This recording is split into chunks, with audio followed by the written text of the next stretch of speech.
নতুন বন্ধুকে স্বাগত আর পুরনো বন্ধুকে শুভেচ্ছা জানিয়ে শুরু করছি আমার এপিসোড।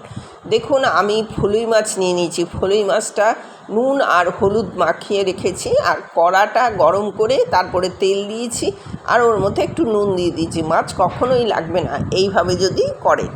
এবার আপনার মাছগুলোকে আমি যথারীতি ভেজে নিচ্ছি।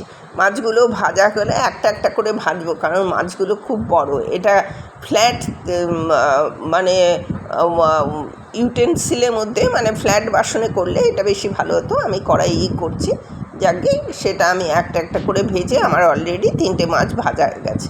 এবার এর মধ্যে আমি কালো জিরা ফোড়ন দেবো। কালো জিরায় এত খুব কম সময়, মানে এর রেজিস্ট্যান্স পাওয়ারটা খুব অল্প হয়ে যায় মানে তেলের মধ্যে দিলে। সেই জন্যে সঙ্গে সঙ্গে মশলাটা দিয়ে দেবেন, মানে খুব তাড়াতাড়ি জ্বলে যায়। সবচেয়ে মশলাদের মধ্যে এই কিন্তু কালো জিরাটাই জ্বলে যায় তাড়াতাড়ি, সেই জন্যে আপনি ওটাকে তাড়াতাড়ি দেবেন। আর সর্ষে বাটা বেশি ভাজতে নিই।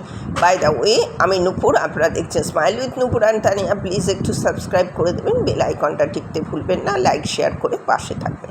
নিত্য নতুন যখনই আমি আপলোড করব, আপনাদের কাছে নোটিফিকেশান যথাসময়ে পৌঁছে যাবে।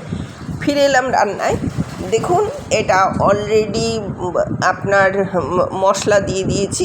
সর্ষে কিন্তু বেশি ভাজবেন না, অল্প ভাজতে হয়। সর্ষের মধ্যে যদি অন্য কোনো মশলা থাকে তাহলে সেটাকে একটু ভাজা যেতে পারে। এটা একটা টিপস, এটাকে জেনে রাখুন। আর এবার আমি মাছটা তুলে দেবো। ফলুই মাছ অত্যন্ত সুস্বাদু হয় আর অ্যান্টিবায়োটিকের কাজ করে ফলুই মাছ। আর আপনি এই সময়ে অনেক ফলুই মাছ পাবেন। আমি তো ভীষণ পছন্দ করি ফলুই মাছ। যাই হোক, এবার মাছগুলো তুলে দিলাম। তুলে দিয়ে এটাকে ফোটা পর্যন্ত অপেক্ষা করব।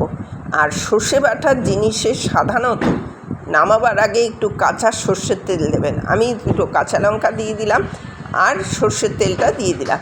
এটা ছড়িয়ে দেবেন, টেস্ট দেখবেন 100% ডিপার করে যাবে। এবার এতক্ষণ আমার সাথে থাকার জন্য অশেষ ধন্যবাদ। পরবর্তীতে দেখা হচ্ছে যে কোনো এপিসোডে যে কোনো রেসিপি নিয়ে। নিত্য নতুন রেসিপি পেতে আমার চ্যানেলের পাশে থাকুন।